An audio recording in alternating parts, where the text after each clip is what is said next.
let's finish up our process of looking at the 2.0 features by looking at the Morpher. And this is a really cool feature.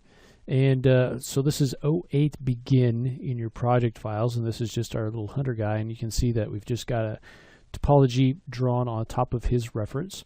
Okay, so he's in an M pose right now, and let's say that we've created topology for a character, and then we want to go back and somehow modify the topology of the shape of the reference mesh. So if we go ahead and turn this off for now, let's say we have this character, and then we want to go in and, for instance, change the shape of his head, or change the length of his face, or change the position or size of his chest, or the shape of his legs. So things that don't necessarily need to be affected by changes in topology, but the shape will change. Okay, now this could also extend to poses. So if we have the reference and we want to actually create a posed version, and then we want to transfer our topology to the new version. So whatever it is, if it's a change in the shape of the head, we want to be able to snap and modify the topology that we spent all that time doing. We want to actually be able to modify it to our changed reference mesh very quickly. We don't want to have to redo it just because we've moved some things around, or because we've posed something. Let's say we've created the topology for the arm, and we've now posed it in a different position. Well, we don't want to have to go redraw that entire thing. We want to keep the same topology. And so how do we do that? Well, the Morpher is going to make that really, really easy to do. So let's go ahead and look at our geometry here. And so what we want to do is bring in our default, reference mesh, and then we've got our topology on top of it. So with that, we're going to go to Morpher, and you can see there's 4 options here. I'm actually going to turn off this auto apply so that we can see what's going on. But the first thing that we want to do is choose store. Okay, so this is where we have our default mesh and the default and the topology that's on top of it. So we'll go to store. It's going to do this really cool thing with the points where they're all sort of glowing on top of our mesh here as it goes through this process. So we'll let it do that. So you can see it going through and looking at all those points, and now they're all green. So that mesh, or that morph, has been stored. So at this point, you want to bring in the reference mesh that has been changed. So let's go in and load ref.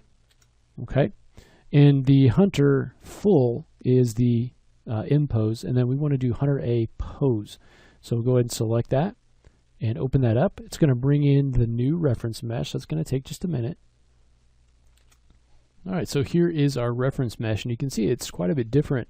The mesh itself is the same. All that's changed is the position of the point. So you can see here we have sort of a pose. He's kind of looking up and to his left.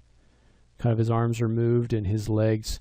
Everything is a little bit different. The only thing that's kind of the same is his pelvis here. Everything else is kind of in a different position.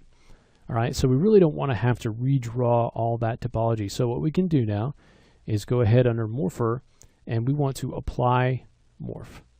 So it's going to go through that process of figuring out where everything goes and pop it into position. Okay, so now I can go in here and take a look at this. Okay, and you can come in here and anytime turn off your green by turning off display morph data, and you can see that those points have done a pretty good job of figuring out where they need to go. The arm is moved into position, you've got the body twisted and turned correctly, the face, everything is in pretty much the right spot.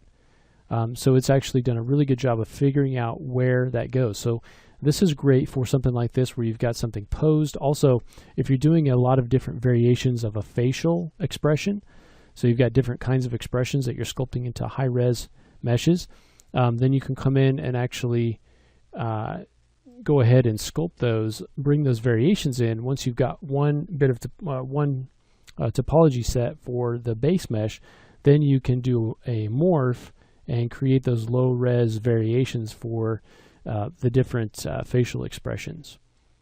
Okay, so it's good for that too. Anytime you need to change the reference mesh and you want the topology, you don't want to lose the topology that you've already created, you can try using a morph. And again, if you turn on auto apply morph, you won't have to go through the process of hitting apply, but I just wanted to be able to see it before it actually happened.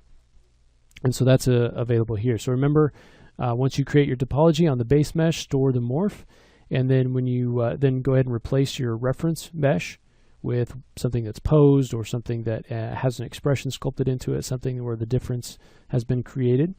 And then you can go ahead and apply your morph. And again, if you want to be able to see that morph data, you can display it here. Okay, and then at this point, you can go in and start to modify your points again if you need to, if there's any areas that you need to fix for the posed version. Okay, you can see that there. All right, so that's just a few of the new tools that are going to make TopoGun really, really nice to use when you're redoing topology, even better than it was before. And it's still in beta as of this recording, so there may still be issues, but the tools themselves, I think, offer enough of a time saving that I think it'd be worth it to actually give this a try, especially if you're using TopoGun already. It's only going to make your workflow easier with the ability to lay out the cylindrical shapes like arms and legs so much more quickly, and using symmetry. It will enable you to work really, really quickly. So there's a lot of great tools here in TopoGun 2.0. I encourage you to check it out. And I hope you've enjoyed the last hour or so of going through some of the new features here. I know I enjoyed it. We'll see you next time.